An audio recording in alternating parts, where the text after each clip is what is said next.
رو حسابی بمبارون کردم و بعد از اون تمام فکرمو گذاشت شماره 1 وضعیت تو بگو.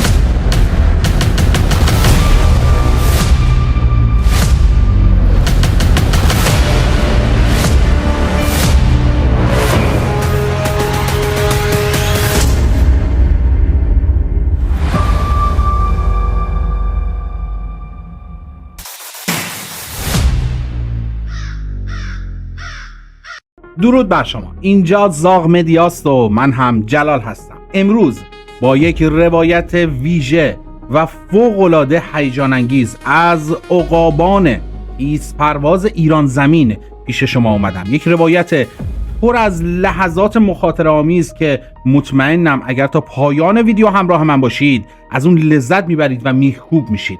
ولی اگر تا به الان کانال ما رو سابسکرایب نکردید این کار رو انجام بدین، دکمه زنگوله هم بزنید تا از محتواها و ویدیوهای آینده ما با خبر بشید. لایک هم فراموشتون نشه.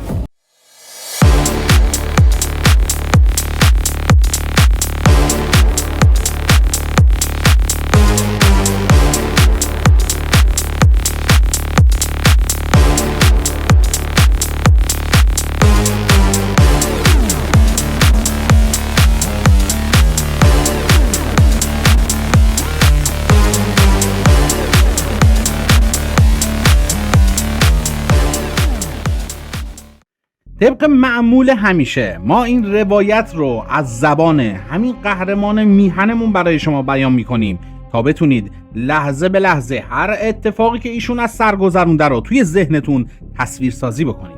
ایشون روایتشون رو اینطور شروع میکنن که میگن 23 مرداد 1365 بود. با اینکه همون روز صبح خلبان‌های شجاع نیروی هوایی کلی مأموریت انهدامی رو روی چندین نقطه از جاهای مهم نظامی و اقتصادی عراق انجام داده بودند، ولی با این حال دم ظهر که از نظر دشمن زمان عجیبی به نظر می رسید از طرف فرماندهی عملیات یه مأموریت به ما دادن. پروازهای از تا موقع غروب آفتاب به خیلی دلایل خطرناکن. توی چنین زمانی شرایط جوی برای پرواز اصلا خوب نیست، چون هدف به خاطر سایه های بلند و گرد و خاکی بودن هوا درست دیده نمیشه. دید خلبان ها هم به خاطر زاویه تابش آفتاب کمه، ولی در عوضش دشمن دیدش کامله. به سمت هدف پرواز کردیم. فرماندهی عملیات میخواست با انجام عملیات توی ساعتهای مختلف، حتی وقتهایی که عراقی‌ها اصلا انتظارش رو ندارن، دشمن رو غافلگیر بکنه. ساعت 6 بعد از ظهر اون روز من و یکی از همکارهای خلبانم به اسم خلبان سرهنگ یوسف سمندریان در قالب 2 کروه پروازی از باند بلند شدیم تا هدفهایی که از قبل توی خاک عراق تعیین شده بود رو بمباران بکنیم. هواپیما از بین تکه های پاره پاره ابرها با سرعت میگذشت. اشعه طلایی خورشید میتابید توی کابین و چشمام رو بدجوری اذیت میکرد. مجبور شدم هواپیما رو طوری نگه دارم که از نور مستقیم خورشید در امان باشیم. هماهنگیم رو با گروه پروازی شماره 1 کاملا حفظ کرده بودم. رسیدیم نزدیکی مرز عراق. تا اون لحظه هیچ برخوردی رو با هواپیماهای شکاری دشمن نداشتیم. طبق دستوراتی که از فرماندهی عملیات اومده بود، مأموریت داشتیم مخازن سوخت دشمن رو توی شمال سلیمانیه بمباران بکنیم، جایی که خیلی حساس بود و نیروهای بحثی حسابی ازش محافظت میکردن.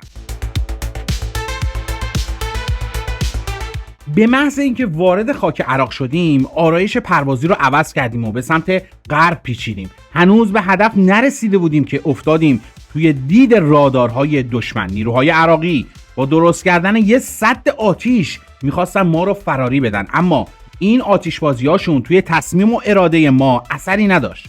گهگداری گلوله‌های ریز و درشت به هواپیما میخورد که باعث میشد بیشتر از همه از دشمن متنفر بشیم و برای زدن هدف مصممتر بشیم. هنوز چند مایلی با هدف فاصله داشتیم که از دور دکل‌ها و تأسیسات قشنگ توی چشم ما معلوم شدن. توی همین حال یهو دیدم هواپیمای شماره 1 رو با پدافند راداری و موشکی زدن. یه آتیشی به طول تقریبا 10 متر از ته هواپیما میزد بیرون. چون من سمت راستش پرواز میکردم اون نمیتونست به سمت راست بپیچه. سریع موقعیتم رو عوض کردم و از طریق رادیو به سمندریان گفتم که هواپیماش آتیش گرفته. خودش فهمیده بود چی شده و ازم راهنمایی خواست. گفتم بپیچ سمت راست وگرنه از بالای سلیمانیه سر در میاری. اونم یه پیچ زد به سمت راست و تا حدودی که از اون معرکه دور شد. اوضاع خیلی روی اعصابم بود. هنوز بمبام رو روی هدف نریخته بودم و هواپیما سنگین بود.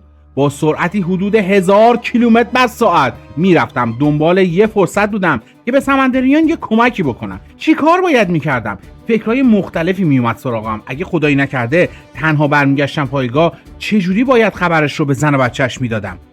چون قبلا مأموریت‌های زیادی رو توی این منطقه انجام داده بودم، اونجا رو خوب میشناختم. واسه همین اول بدون اینکه وقت رو تلف بکنم منطقه‌ای که مشخص شده بود رو حسابی بمبارون کردم و بعد از اون تمام فکرم رو گذاشتم روی هواپیمای شماره 1، یعنی هواپیمایی که سمندریان رفیق عزیزم توی اون حضور داشت. با این اوضاع بحرانی چی کار باید میکردم؟ کلا خودم رو گم کرده بودم. از یه طرف رفیق و همکارم دچار سانحه شده بود، از یه طرف هم داشتم توی خاک دشمن پرواز میکردم. به هر حال به سمت پایگاه حرکت کردم، ولی از مسیری رفتم که حدس میزدم شماره 1 هم از همون مسیر رفته باشه. با 180 درجه تغییر مسیر دنبال شماره 1 میگشتم، ندیدمش. از طریق رادیو کلی صداش کردم: شماره 1 وضعیتتو بگو، شماره 1 صدامو میشنوی، شماره 1 کجایی؟ جوابی نشیدم. دوباره به سمت راست میشیدم. از دور شماره 1 رو دیدم که خیلی از من عقب افتاده بود و داشت پرپر میزد. معلوم بود هواپیما دیگه جونی نداره که حتی تا نزدیکترین پایگاه برسه. دوباره با نگرانی باهاش تماس گرفتم. گفتم شماره 1 جواب بده. خلبان در حالی که از لحن صداش قشنگ معلوم بود خیلی مضطرب و نگرانه، توی یه جمله کوتاه گفت هواپیما دیگه تو کنترل من نیست. ازش خواستم، گفتم بپر بیرون، اجکت بکن، سریع بیا بیرون. همون لحظه‌ای که این حرفو بهش زدم این آخرین تماسم بود که با سمندریان داشتم. دیدم که هواپیماش هی پایین و پایین‌تر رفت و با یه شیرجه محکم خورد به زمین و از دیدم خارج شد. خیلی به هم ریختم چون نفهمیدم چه بلایی سر همکارم اومده. اون تونسته بود از توی کابین بپره بیرون یا نه. ذهنم خیلی آشفته بود. ناامید شدن از نجات رفیقم یعنی سمندریان برام خیلی سخت بود، ولی توی اون شرایط کاری از دستم هیچ کاری بر نمی اومد جز دعا کردن. اما یهو همه چیز به هم ریخت. بالاخره برای اینکه از منطقه دشمن بزنم بیرون ارتفاع رو کم کردم و به سرعتم اضافه کردم. اما یهو هدف پدافند راداری و موشکی پیشرفته دشمن قرار گرفتم که توی همون لحظه اول هواپیما از کنترلم خارج شد. هواپیما با سرعت 500 نات هر لحظه از این بال به اون بال میشد. تمام عقربه هاش داشتن از کار میافتادن و به سمت صفر میرفتن. چراغای وضعیت اضطراری روشن شده بودند و همگی خبر از حال بد هواپیما میدادند. آژیر وضعیت اضطراری مثل پتک توی سرم میکوبید و انگار داشت صدا میکرد که هواپیما رو ترک کنم. مهمتر از همه این بود که هر دوتا موتور سمت چپ و راست آتیش گرفته بود. هواپیما سوخته بود و چرخ‌ها هم بی موقع باز شده بودن. توی لحظه‌های پر استرس تمام دستورالعمل‌های پروازی رو توی ذهنم مرور کردم. باید سرعت رو به حدی میرسوندم که بشه اجکت کرد. واسه همین دستم رو محکم کوبیدم روی دسته فرمون استیک تا از سرعتم کم بکنم. هواپیما یهو از بال چپ به راست شد و من از بالای کاناپی پرت شدم ته صندلی. یه فرصتی شد که دستم رو به دستگیره صندلی برسونم، ولی یه لحظه حس کردم هواپیما دوباره اومده توی کنترلم. با زدن یه دکمه باک مرکزی که خالی بود رو انداختم تا هواپیما سبک بشه. دوباره از بال راست به چپ شدم. اون لحظه ارتفاع اونقدر کم بود که فکر میکردم الان میخورم به صخره‌ها و قله کوه و توی اون شرایط که داشتم با مرگ دست و پنجه نرم میکردم تونستم خودم رو به اون طرف ارتفاعات مشرف منطقه سلیمانیه برسونم. رسیدم بالای یه دره عمیق. هواپیما کلا تعادلش رو از دست داد و از دستم خارج شد. یه ثانیه بعد هم قفل کرد و رفت تو حالت شیرجه. یه دستی به استیک زدم و توی همون لحظه آخرین تماس رادیوییمو با رادار گرفتم. گفتم که میخوام اجکت بکنم. دماغه هواپیما 40 درجه رو به پایین افتاد. پاها و سرم رو برای پرش آماده کردم. هر دو تا دستگیره صندلی و کاناپی رو کشیدم و یه لحظه بعد خودم رو تو دل آسمون دیدم. با سرعت داشتم سقوط میکردم. جایی که قرار بود فرود بیام یه دامنه جنگلی کنار همون دره عمیق بود. چتر نجات آروم باز شد و همون موقع هواپیمای من خورد به یه صخره و تبدیل شد به یه کوه آتیش. فهمیدم که ساعد هر دوتا دستام و مهره گردنم موقع پرش به لب کابین برخورد کرد و بدجوری آسیب دیده. چون توی دره بودیم ارتفاع لازم برای باز شدن چتر پیدا شده بود. فکر میکردم فرود خوبی داشته باشم که یهو با یه ضربه محکم توی یه جای خالی از درخت فرود اومدم. درد شدیدی کل بدنم رو گرفت. در حالی که زمین و آسمون دور سرم میچرخید برای چند لحظه بعضی از دوستای همرزمم جلوی چشمم دیده شدن. شناختمشون، خواستم صداشون کنم ولی نشد. تصویرها همینجوری از جلوی چشمم محو میشدن. دوباره درد شدیدی بدنم رو گرفت و از هوش رفتم. وقتی که به هوش اومدم دیدم لبه پرتگاه عمیقم و چترم گیر کرده به یه صخره، نذاشته بود سقوط بکنم. یه حس عجیبی از غم و شادی افتاده بود توی دلم. شادی واسه نجات از هواپیمایی در حال سقوط و غم واسه احتمال اسیر شدن. میخواستم چترم رو که نشونه خیلی تابلویی بود برای دشمن از صخره جدا کنم و یه جایی قایمش کنم، ولی جونی نداشتم. قلبم تون میزد و خونریزی و درد زیادی داشتم. کم کم توانم داشت از بین میرفت. با کلی زحمت جعبه کمک‌های اولیه رو باز کردم و زخمام رو سرسری پانسمان کردم. با اینکه به خدا خیلی ایمان داشتم، اما زخمی بودن و معلوم نبودن موقعیت خودم و عراقی‌ها، نزدیک شدن شب و اون لاشه هواپیما و چتری که دشمن رو به سمت من هدایت میکرد دست به دستم هم داده بود تا ناامیدی رو توی وجودم بیشتر بکنه.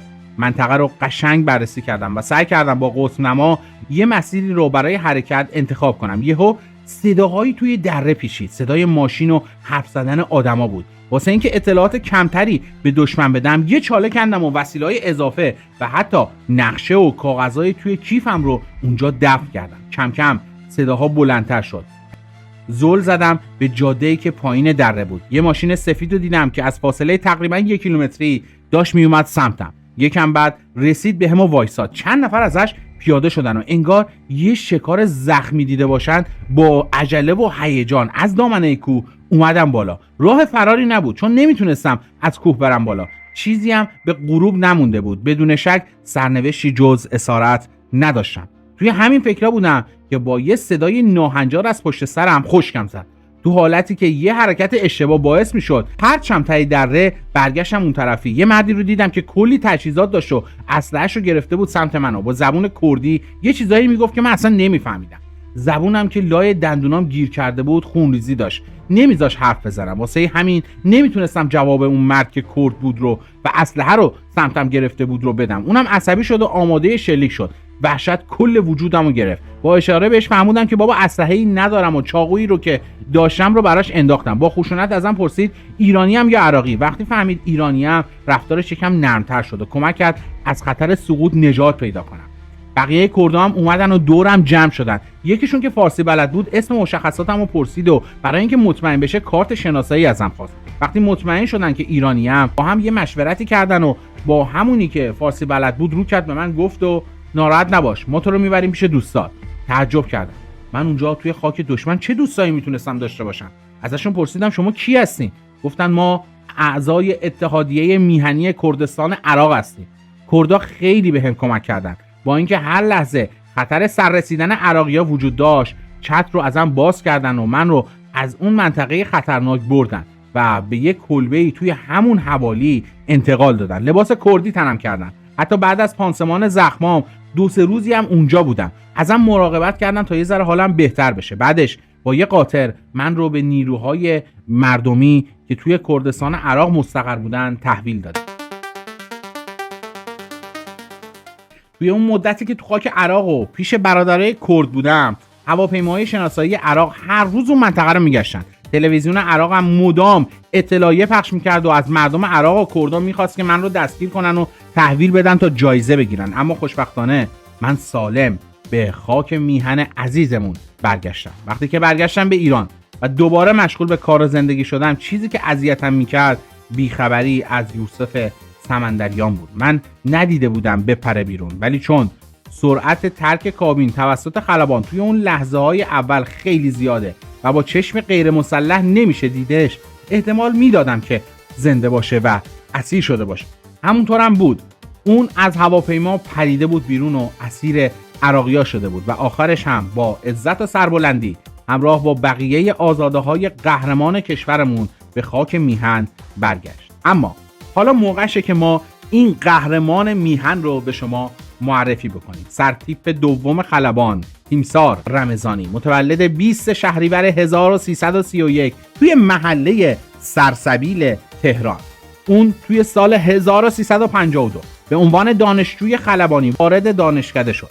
پس از گذروندن دوره نظامی اولیه سردوشی گرفت و همزمان آموزش زبان انگلیسی رو توی ایران آغاز کرد. بعد از انجام حدود 30 ساعت پرواز دوره زبان در دانشگاه رو تکمیل کرد. در سال 1354 برای ادامه آموزش به آمریکا اعزام شد و طی 2 سال آموزش پرواز با هواپیمای T-37 و T-38 و همچنین دوره سوپرسونیک رو گذروند و به عنوان خلبان فارغ التحصیل شد. پس از بازگشت به ایران دوره خلبانی F5 رو توی دسپول به پایان رسوند و سپس در پایگاه تبریز مشغول خدمت شد. چون با آغاز جنگ در 31 شهریور 1359 در طول 8 سال جنگ تحمیلی مأموریت‌های متعددی رو به عنوان خلبان برای ایران زمین انجام دادن و تا تونستن برای این آب و خاک فداکاری کردن. امیدوارم که هر جا که هستن سالم و سربلند و بهروز و تندرست باشن.